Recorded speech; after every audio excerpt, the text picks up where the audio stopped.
বাংলাদেশ প্রতিষ্ঠা করতে হবে। আমাদের সন্তানদের রক্তের বিনিময়ে পাওয়া আমাদের যে গণতান্ত্রিক আবহাওয়া, অ্যাটমসফিয়ার, সেটাকে আমরা ধারণ করি এবং ভবিষ্যতে এমন একটি বাংলাদেশ বিনির্মাণের জন্য আমাদের অঙ্গীকার আছে, প্রতিশ্রুতি আছে, যেখানে হিন্দু, মুসলমান, বৌদ্ধ, খ্রিস্টান সবারই একটাই পরিচয় হবে, সেটা বাংলাদেশি। এটা আমি সব জায়গায় উচ্চারণ করি।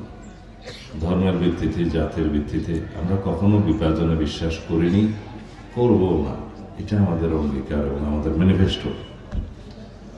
বাংলাদেশি জাতীয়তাবাদের ভিত্তিতে বাংলাদেশি নাগরিকের যে পরিচয়, সেটা আমাদের পাসপোর্টে লেখা আছে। আমরা সিটিজেন হিসেবে সবাই বাংলাদেশি, পাসপোর্টে আমাদের লেখা আছে। সাংবিধানিকভাবে আমরা বাংলাদেশি, অন্য কোনো পরিচয় আমাদের থাকতে পারে না। যার যার ধর্মচর্চার স্বাধীনতা, ধর্মীয় স্বাধীনতা নিশ্চিত করার জন্য সংবিধানেই লেখা আছে, সেটা নিশ্চিত করতে হবে, সেটা আমাদের অঙ্গীকার। সমস্ত উপাসনালয়ের যে স্বাধীনতা, ধর্মীয় আচার অনুষ্ঠানের, সেটাও সংবিধানে লেখা আছে, সেটা আমাদের নিশ্চিত করতে হবে। আমরা করেছি আমাদের সকল সময়। যাই হোক, এবার আমি বক্তব্য শেষ করি। এখানকার জন্য আমি জানলাম যে এখানে লেখা আছে 400 পরিবার। আসলে এটা মনে হয় প্রিন্টিং মিস্টেক হয়েছে বলে 500 পরিবার, 2500 জনবসতি, 1400 ভোটার। আমি এটা নাইবে বললাম, তাই বললে ভোট খুঁজতে। একটি স্কুল আছে সমৃদ্ধ, হাসপাতাল আছে, চার্চ আছে, সবাই শতভাগ শিক্ষিত। এটা বাংলাদেশের মধ্যে একটা অনন্য উদাহরণ। এটা আমরা যদি সর্বত্র আমাদের এলাকা এবং বাংলাদেশে সৃজন করতে পারি, তাহলেই সমৃদ্ধ বাংলাদেশ হবে, সুষম বাংলাদেশ হবে, মানে equal distribution of resources and any other. সেটার জন্য আমরা প্রত্যাশা রাখি।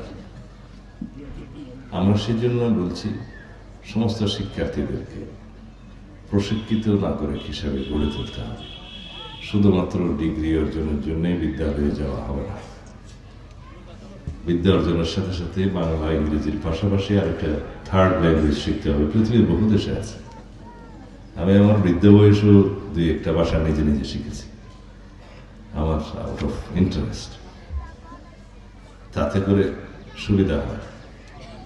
বলা হয়ে থাকে, he who knows one language doesn't know any language. দুটো ল্যাঙ্গুয়েজ তো আমরা পড়াই ওখানে। তার মধ্যে আপনাদের ধর্মাবলম্বী যারা, তারা ইংরেজিতে একটু এক্সপার্ট হয়ে থাকে চর্চার কারণে। কিন্তু সারা পৃথিবীতে English is a power. Knowledge is power, but as a language English is a পাওয়ার।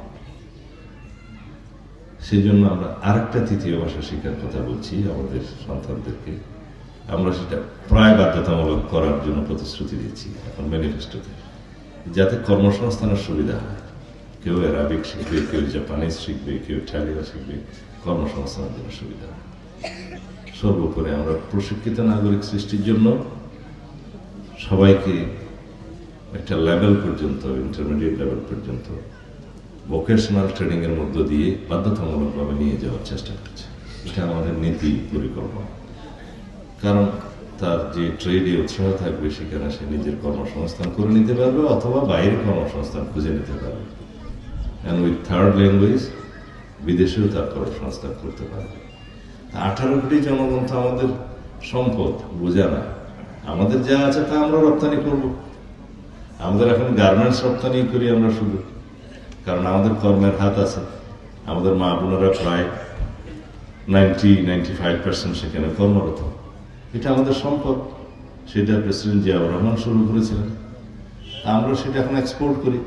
ওয়ার্ল্ডের মধ্যে আমরা সেকেন্ড হাইয়েস্ট, মাঝে মধ্যে ফার্স্ট হাইয়েস্ট হওয়া যায়। এখন ভিয়েতনাম এবং চায়নার সাথে প্রতিযোগিতায় আছে। সেই হিসেবে যদি আমরা জনশক্তি, দক্ষ জনশক্তি হিসেবে রপ্তানিকারক হতে পারি, যেহেতু আমাদের জনসম্পদটাই হচ্ছে আমাদের সম্পদ। অনেকে মনে করে 18 কোটি জনগণ, ম্যানল্যান্ড রেশিও খুবই পিকুলিয়ার, এখানে বাড়িঘর করতে করতে, রাস্তা করতে করতে সমস্ত জমি নষ্ট হয়ে যাচ্ছে সত্য, কিন্তু আমরা ইতিহাসকে তো মুছে ফেলতে পারব না। We can't go backward, but we can pave the future pavement করতে পারি। সেই পেভমেন্ট করতে গেলে আমাদের এই 18 কোটি জনগণকে সম্পদে রূপান্তরিত করতে হবে।